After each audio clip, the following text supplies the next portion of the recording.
Виталий, меня все-таки заинтересовало, почему вы не ведете свои программы на общественном канале ГРТ сейчас? Запрета со стороны нынешнего руководства вести мою журналистскую деятельность не было, но на последнем заседании наблюдательного совета директор, исполняющий обязанности директора телевидения, обратился в наблюдательный совет, чтобы программы, которые я веду, были запрещены. Этот вопрос обсуждался, и неоднократно господин Перрон говорил, что эти программы не нужны, что программы, которые я веду, они все одинаковые, только другая заставка и другие гости. Поэтому, дабы просто чисто с моральной стороны, я принял решение, что в данных условиях я не буду вести программы, потому что если нынешнему руководству компании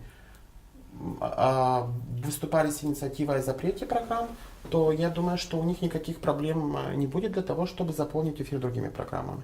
Поэтому на данном Вы намерены этапе, согласиться с таким предложением? это не предложение. Я, во всяком случае, пока принял для себя решение, что я не вижу для себя чисто с профессиональной журналистской точки зрения возможности сегодня вести программы. Для меня это невозможно по личной позиции, которую я сегодня имею.